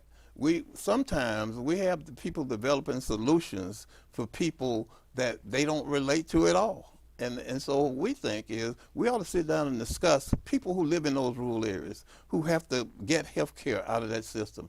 We need to sit with them also and to find out how we should fashion a program that to get the very best use out of that. But as you know, $203 million is not a lot of money in health care at all. It'll go quick. It'll be gone, yeah. It'll be gone very quick. It won't be sustaining, is basically my point. And I think that we need to look foresighted on this because as far as I can see, I don't see anything that's going to get us to address the major healthcare issues we have in the state, one being mental health. We are totally inadequate in what we provide statewide. I'm not just talking about Mobile or Birmingham or Montgomery. I'm talking about statewide. We don't have enough beds. We don't have enough professionals. We don't have enough revenue to do that. So I think the state first needs to look at how do we improve our revenue base without taxing the people in Alabama like other states have done, states around us have done. You know, you look at the states who really, we tried gaming, and it was pretty well along with that, I thought. And the way it was put together was something that impressed me because it was worked on for over a year and a half. You talking about the one from, I guess it was 2 years ago? Yes, 2 years ago. It was worked on for over a year and a half, looking at all facets of it. I think that when we come to issues like health care, we have to do much the same to actually get to a point where we can get something that's acceptable and effective and affordable to the people we serve. Are you saying that y'all would really support a gambling measure to build revenue for things like mental health, for things like health care, where the state is lacking in revenue? Well, if you recall, the House approved the measure twice in the same session. They approved it twice. That's how important it was for us to get revenue to address some of these issues that confront our communities. So, you know, and the way that we went about it, I thought, was one of the best I've seen in terms of cooperation. Everybody worked together, we listened to each other, give, take, and got to the point where we thought we had a very good project and a very nice piece of legislation, we thought, until we got to about the last week. And we were quite surprised with what took place. Yeah, went to the Senate. Let me ask you about that because, I mean, state the obvious here. Republicans are the supermajority. That means you're the superminority. Democrats are the superminority. So anytime in the legislative process, y'all have to kind of be clever in figuring out, all right, how do I go about legislating? One great example of that was Leader Daniels' overtime tax cut, eliminating state income tax on overtime wages. I know it's sunsetted and everything, but look, that was the leader of the Democrats' bill that passed a majority Republican legislature. So talk about that strategically. How do y'all work strategically to get some of y'all's initiatives passed, whether it's in the budget or just a standalone bill, understanding you've got a supermajority of Republicans to work with? Well, when we approach legislation, we approach it as covering everybody in the state. We don't say this will be good for the Republicans or this will be good for the Democrats. We say it'll be good for the people of the state.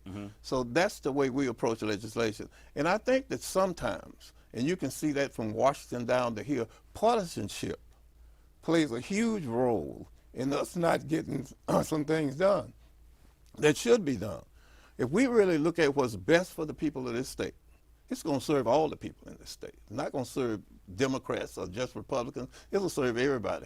Everybody who meets that particular need will be served. I like to joke that, you know, up there in Washington, Republicans and Democrats can't agree on the lunch order, much less. I don't think it's that bad here. Right. I think that we work together quite well. And I think that we get a lot of cooperation. But when it gets to some areas, that's just a red line drawn at some areas, and I think we need to get over that. Sure. Well, let me ask you about your perspective as a mayor as well, if you don't mind putting your mayor hat back on. I tend to call you mayor in the hallway just because I remember your time as mayor of Mobile, because that's a nonpartisan office. I think most of the mayors in this state, you know, so you've really got to respond, as you said, to everybody. Regardless. Talk about how the legislature communicates with mayors, other local officials, and why that relationship is so important. Are we doing okay in terms of the communication between locals and the state? Because it seems to me that's very important. Well, one thing is when it comes to cities, you have categories of cities. And I think that when you look at the larger cities, I saw a proposal, some legislation proposing that if the police chief leaves, then the governor and the attorney general ought to support and name the interim police chief. Now, personally, I think that's an affront to the mayor and the city council. I know some mayors have some problems with that. Yeah, I would. I mean, I'd have a problem with that. You're going to appoint somebody for me to supervise for the next 6 months till I find a permanent person. That really doesn't make a lot of sense to me. I think that when counties for years have been fighting for home rule, and now we got a piece of legislation that's going to take it back from the cities. I think that that's the wrong approach. I think that mayors and city councilmen are elected by the people of that city. They're elected to make decisions for that particular city. Well, while I've got you, we're almost out of time, but I can't help but comment on Mobile and its progress. I mean, you had your time as mayor. There have been others now. There's a new mayor down there. It just seems like if you go back 20 years ago, it was a completely different city, and so much progress has been made down there to where it's a real jewel of the Gulf Coast. Can I get you to brag on it a little bit? Because, well, I'm thinking about the port. I'm thinking about the shipbuilding down there. I'm thinking about, Airbus and everything else. It's really become we talk about Huntsville a lot. Mobile's the same way. It's such an important part of our state that maybe doesn't get enough attention in Montgomery. Well, I think one of the things that's been very, very positive for Mobile are partnerships. City, county, chamber of commerce, business community, all partner to really put together the very best foot we can when we're trying to recruit industry anywhere in the world. We all go together to recruit industry. When they come to the table in Mobile, everybody's at the table at the same time. So it's not, well, wait until we get with him. We can really make some decisions in a very short period of time, and that's been really a success. It started back in the late 80s, and it's been very successful since then. So we've been very proud of that. I mean, we had the largest economic development program in the country when we got ThyssenKrupp Steel in Mobile. So, I remember. So we were pretty fortunate because of the kind of unity that was shown in the community and how everyone worked together for a common good. And I think that we can learn something in the legislature from that process. We keep talking about it, but we do really plan on coming down to Mobile to do Capitol Journal on location to really focus on some of those issues. Well, Representative, Mayor, I really appreciate you making the time to come on to offer the official Democrats' response. We want to hear more during the session from you and your colleagues as we move forward. Going to be a quick session, but it's important to hear those voices. Thank you. Thank you. And we'll be right back with more coverage of Governor Ivey's State of the State address right here on Alabama Public Television. Alabama Public Television is your place for quality educational services.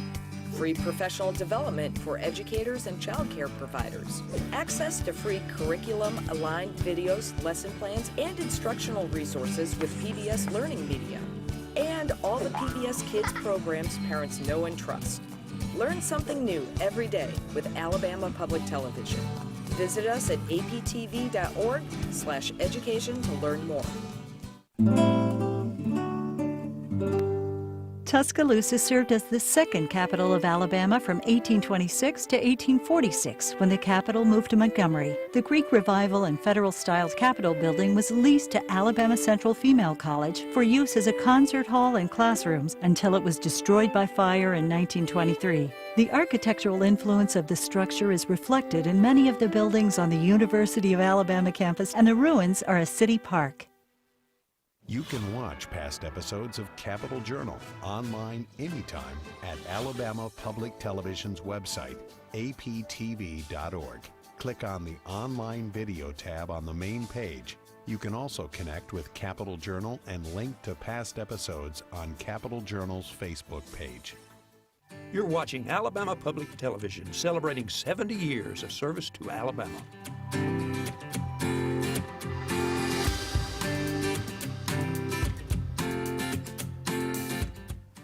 And welcome back to Capitol Journal's coverage of Governor Kay Ivey's State of the State address. As promised, joining me next is Rodney Smith, founder of Raising Men Lawn Care. Rodney, welcome to Capitol Journal. Thanks for making the time. Thank you for having me. I really appreciate it. Well, look, I told you via text, I'm a big fan. I'm a big admirer. I started following you on social media probably 5 years ago. I'm trying to get that straight in my mind. So I'm tickled to have you in studio. Yes, sir. So I got to start with this. What was that like tonight to be recognized by the governor? Everybody stood up and applauded. It seems almost surreal. Yeah, it's so surreal, and it's an amazing feeling to be recognized by the governor and the state of Alabama, because this small idea started in Huntsville, Alabama, and has grown across the country. Well, take me back, because the governor kind of told the story a little bit. But take me back to the beginning. She talked about how it was one, just kind of started with one. Bring us at the very beginning to now, and how this idea came about of service, of volunteerism, and where it really began. Yeah, so I finished my last 2 years of school upstate New York in a boarding school. Best 2 years of my life. So I graduated from there from high school. Then I went to Fort Lauderdale, Florida, to ITT Tech, because I wanted to do something with computers.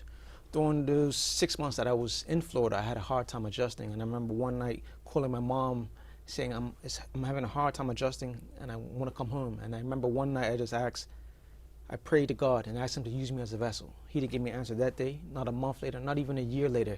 It would happen a few years later, and here I am now in Huntsville, Alabama, getting my bachelor's degree in computer science, and I was in my senior year. And I was leaving school one day, and I came across an elderly man outside mowing his lawn.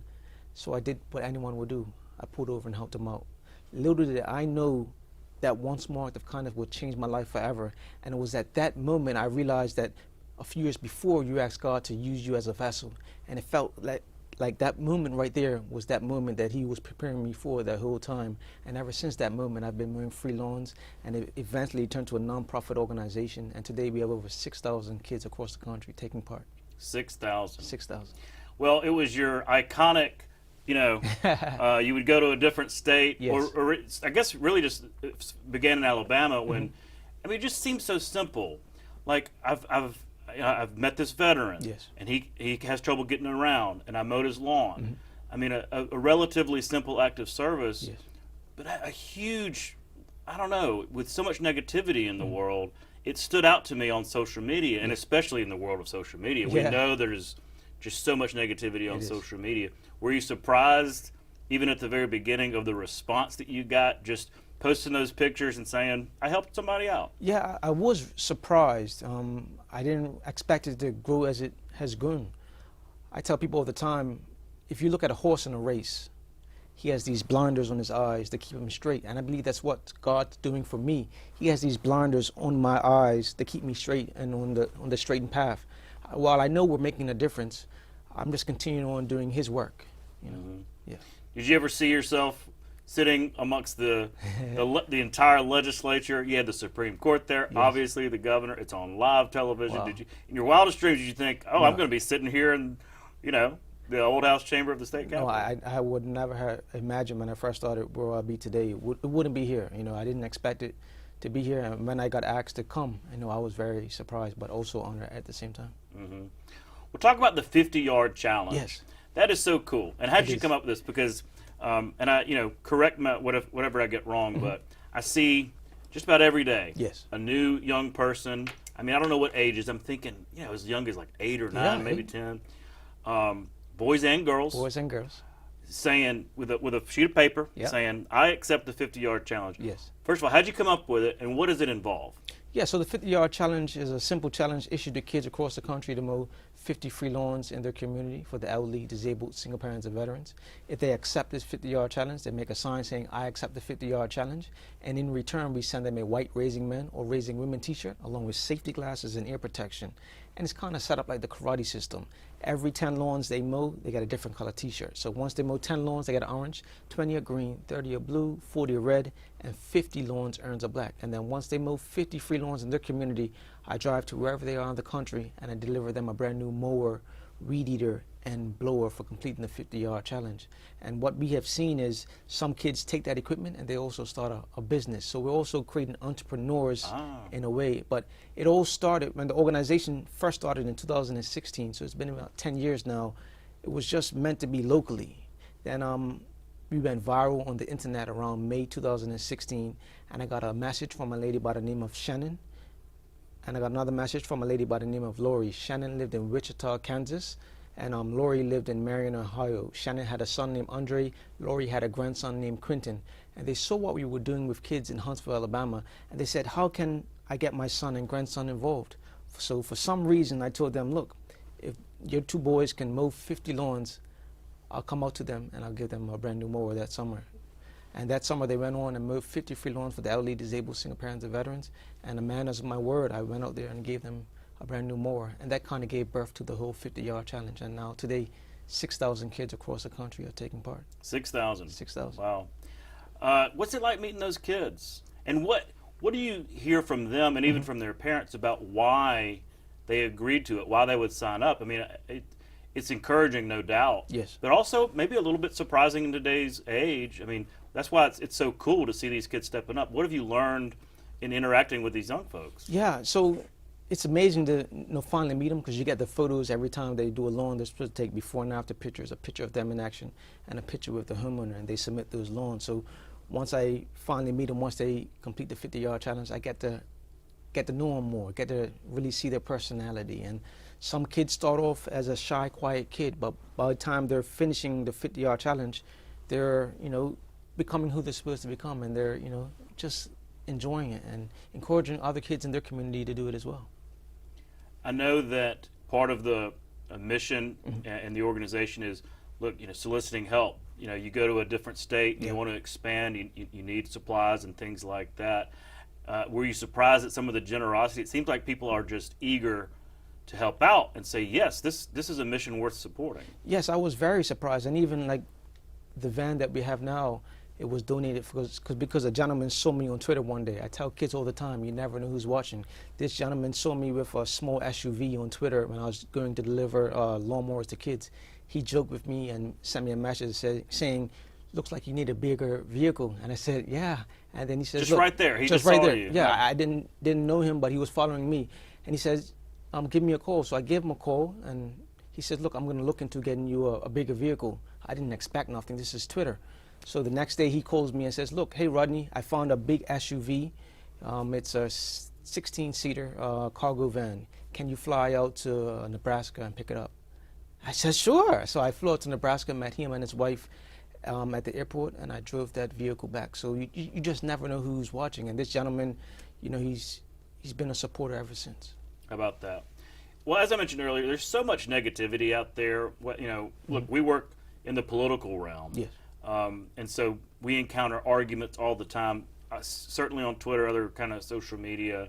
What does this mission show us about the goodness out there, the good people out there? Maybe we don't pay enough attention to the good things happening, and I guess that's why I so much enjoy your account and in following you. It's like a timeline cleanse, if you will.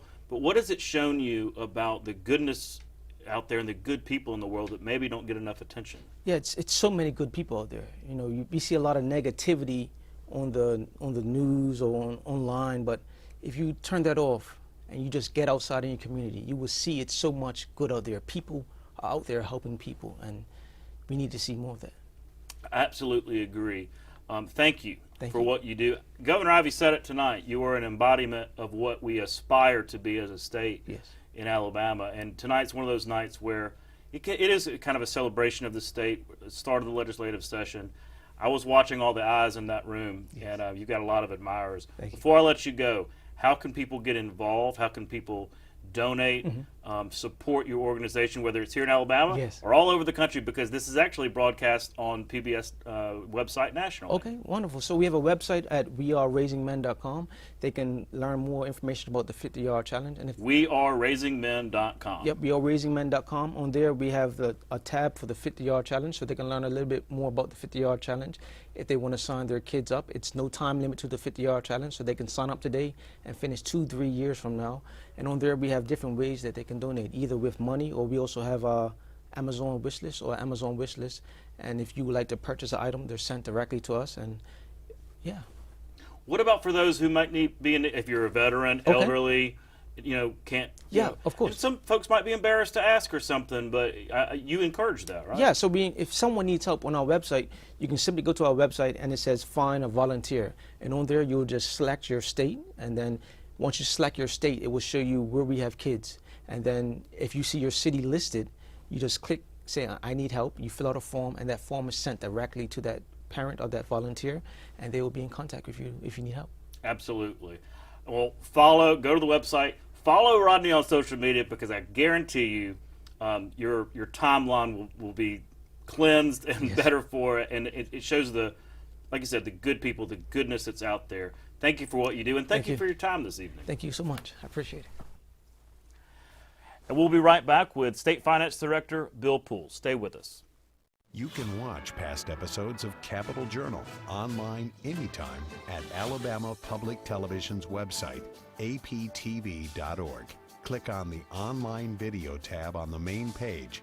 You can also connect with Capitol Journal and link to past episodes on Capitol Journal's Facebook page.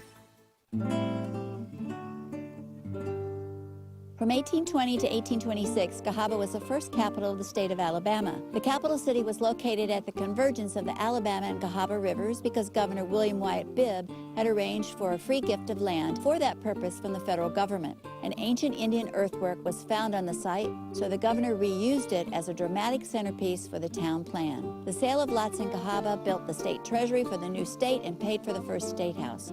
Soon the frontier capital had 2 newspapers, numerous businesses, a theater, and nearly 1,000 inhabitants. Despite the loss of the capital to Tuscaloosa in 1826, Cahaba as a county seat grew into one of the wealthiest communities in the nation and did not become a ghost town until well after the Civil War. Cahaba was added to the National Register of Historic Places in 1973. Today it is known as the Old Cahaba Archaeological Park.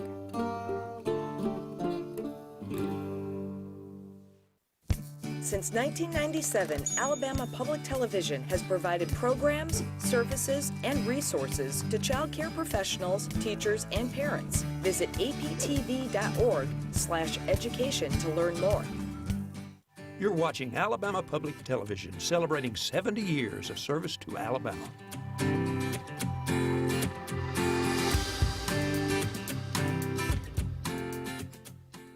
Welcome back to Alabama Public Television's coverage of the 2026 State of the State. Joining me next is Alabama State Finance Director Bill Poole. Mr. Poole, thanks for coming on. Thanks for having me, Todd. Absolutely. Did you get to talk to Rodney? I did. I mean, what a remarkable story. Isn't it so cool? So shout out to Gina Mayola, the Governor's Communications Director. When they put out the press release saying that he was going to be the guest, I said, who do I have to bribe to get? So that was just a real great moment for me, and what a great idea to have him on. He was great. I thought the students were great, and what a remarkable story there, too. So just remarkable Alabamians doing remarkable things. Absolutely, and we talked about that a little bit. General thoughts on the speech. I mean, there was some budget stuff in there too. So just general thoughts at the outset. Yeah, well, I think the governor did a great job of laying out her vision. She looked back a little bit in terms of some of the accomplishments, particularly in education. I'll touch on those maybe in a few minutes.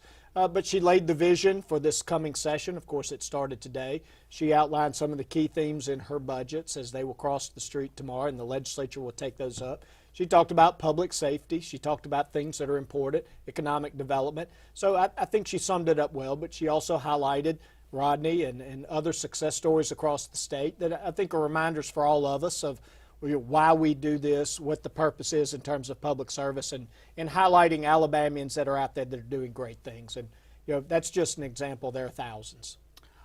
Well, you mentioned the budget's going across the street tomorrow. Budget hearings are, I think, are at 9:30. We'll be covering that. What can we expect? I know, it's constitutional. The governor submits the budgets to the legislature.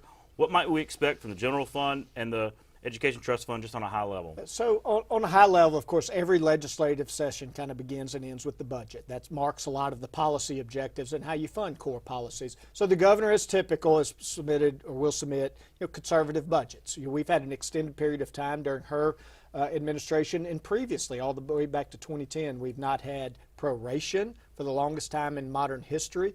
We've had conservative budgets. We've built our reserves to record levels so that when times are harder, we are prepared. So this budget as a thematic kind of point will adhere to all of those general principles that she's always championed, and the legislature has also led as well, and so deserves a lot of credit. But in this instance, the general fund, there's not going to be a lot of funds in the general fund this year. That's a tightening of some revenue streams that we knew were going to tighten, so it's not a surprise. So we'll be focused on core services in the governor's budget, public safety, just general core services, the things that Alabamians depend on as it relates to the functioning of government. A 2% pay raise, the governor highlighted that, talked about the good work that our troopers are doing. We have more corrections officers coming into our prison systems that we badly need, so supporting those efforts to recruit and maintain those levels of employment.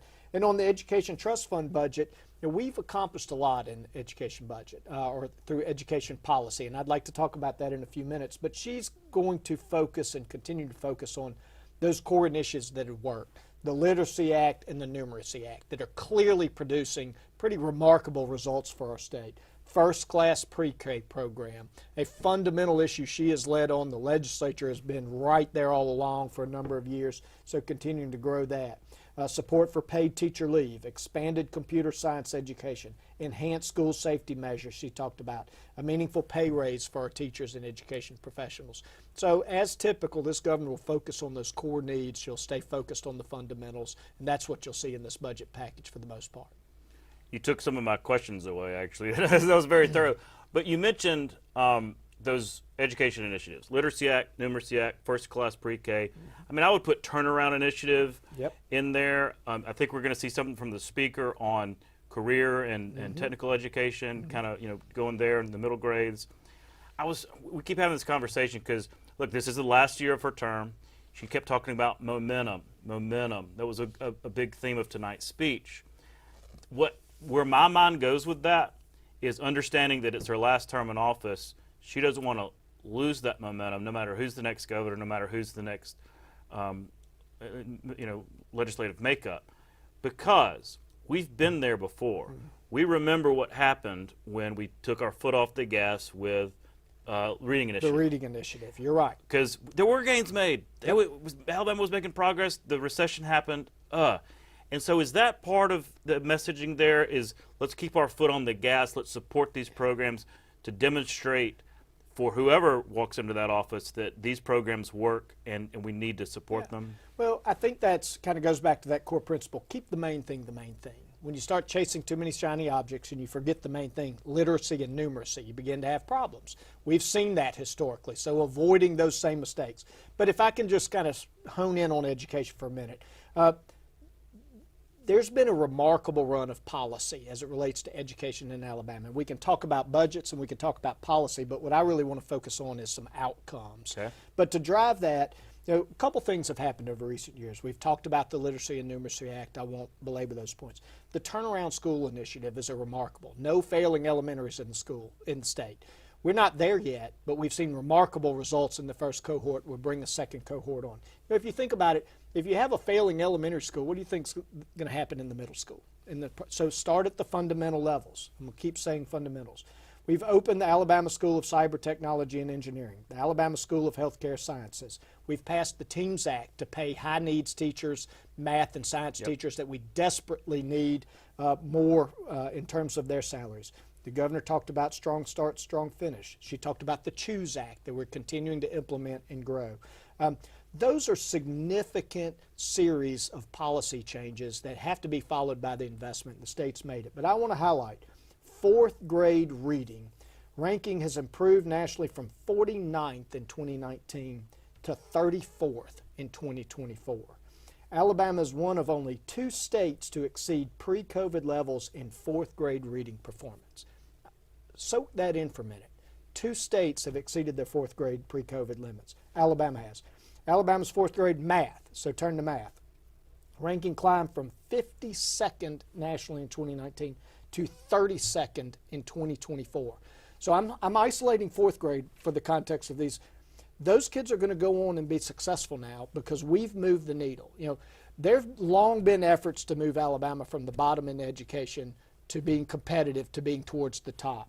Those are remarkable changes. They don't happen overnight. They happen because there's been consistency of leadership in the governor's office, the legislature, State Department, education generally, and then because we focused on these core issues, literacy and math, teacher quality, professional development, and that has led to outcomes, and that's the momentum the state needs to continue. We don't need to be satisfied being 34th in reading in fourth grade or 32nd in reading in math in fourth grade. That's the momentum that needs to continue. What's also interesting about that is when those measures were taken, you're talking about NAEP, National Education Progress Assessment. I got that backwards. NAEP, that was taken, well, first of all, Numeracy Act had hardly been implemented, some, but not fully, certainly. And Literacy Act wasn't really fully into its implementation either. And so it'll be really interesting to see when the next NAEP scores, as those critical programs, get fully implemented into the schools, into the teaching ranks and things like that. And 2, to watch those cohorts as they now move through middle school and then high school.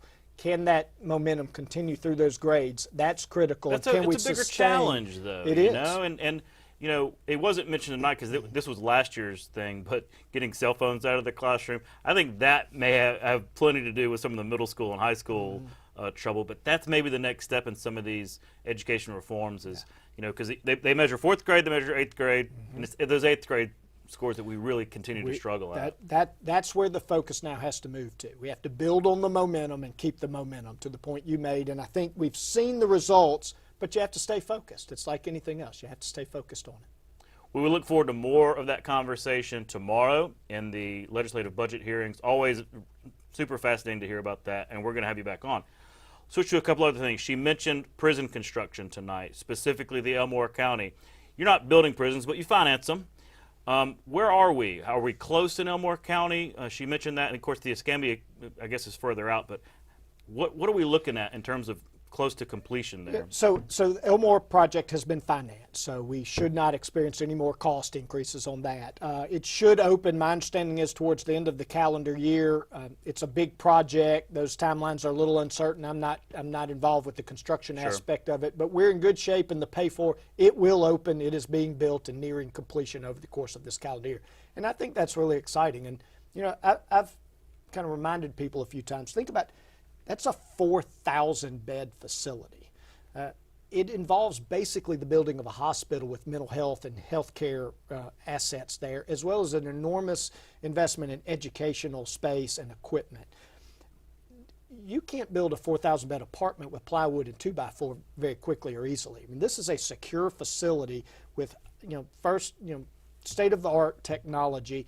It's going to allow us to address a lot of the issues we're having in our prison struggles right now. So, safety, things like that. Safety.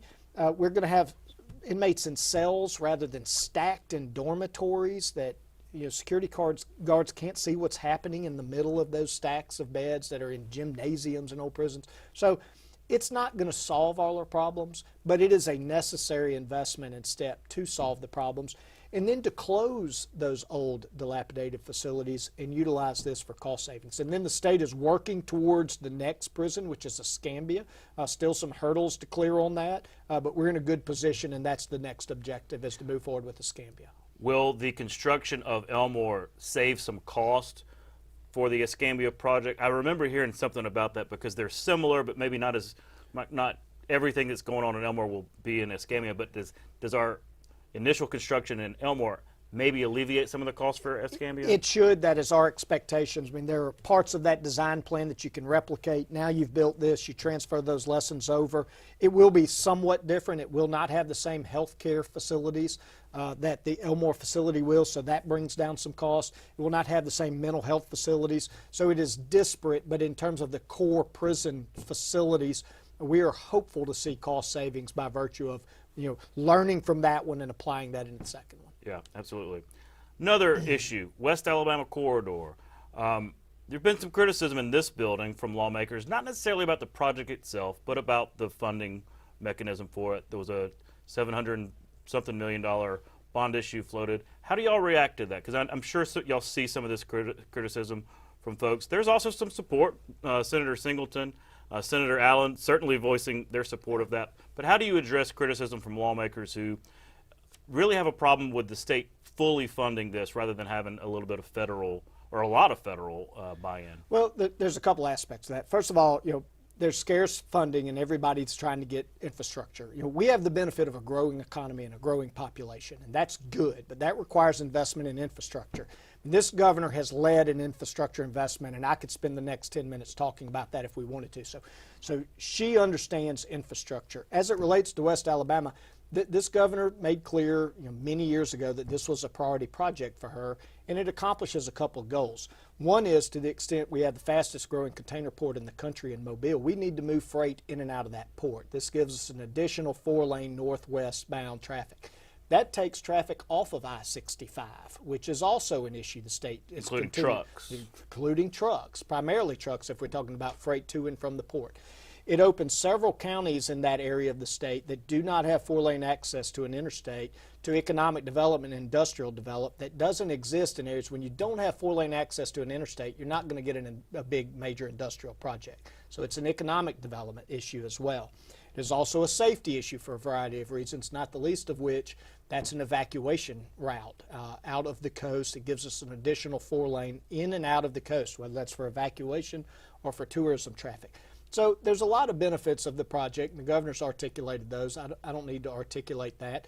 But there's only so much federal money, and then we have the state money in addition to that. So if you want to move federal money into the project, then you have to move it off of another project. And so, like 65. Yeah, that's AlDOT's job to make those determinations. It's not mine. But I think, at the end of the day, you have to prioritize where you put state money, where you put federal money, where you combine it. There's different ratios strategically on different projects. Those were the decisions that AlDOT made, and the project has been financed. Sure. I can't let you go without talking about innovation. We went to the Innovate Alabama event, I guess it was in December, in Birmingham. Your friend, Condoleezza Rice, was there. I'm curious about it in this way. I've really enjoyed and I've appreciated the development from the commission startup to now it's a fully functioning Innovate Alabama. Seems like it's really coming into its own. My question is, how does that entity continue despite a change in administrations, despite different legislatures getting involved? Is that part of y'all's goal in terms of, not just existing, but thriving beyond what, your tenure, the governor's tenure, things like that? It is, and it will survive and sustain based upon the results it produces, like anything else. And so what Innovate Alabama has accomplished and is continuing to accomplish is helping small businesses, helping technology startups, helping commercialize research. We invest very heavily. We're a national leader investing in extramural research on our college campuses, for instance. We don't do a good job of commercializing that, turning that into a business and a company with a product, and then keeping it in Alabama to create jobs. What is that exactly? Extramural research. Extramural, so that is extra collegiate? research? Well, Okay. you know, solving problems Okay. using. You know, we have remarkable drug discovery going on at UAB. We have, you know, labs at Auburn and Alabama and UAH. I mean, we have a lot of research, so we need to commercialize that.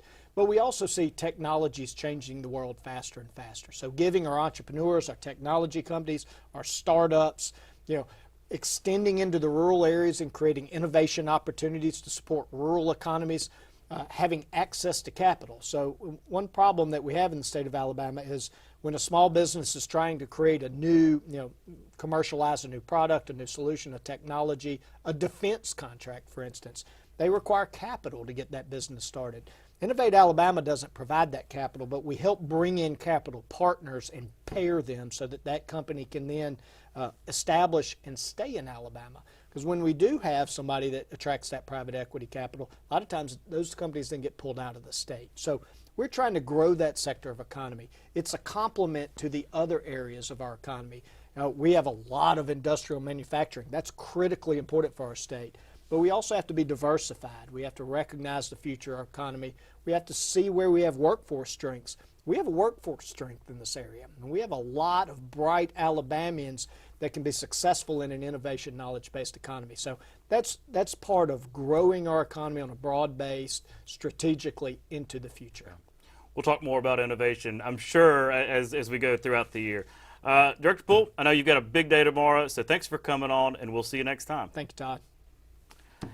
And that is our coverage of the 2026 State of the State. Thank you for joining us here on Alabama Public Television. Remember, you can always catch Capitol Journal.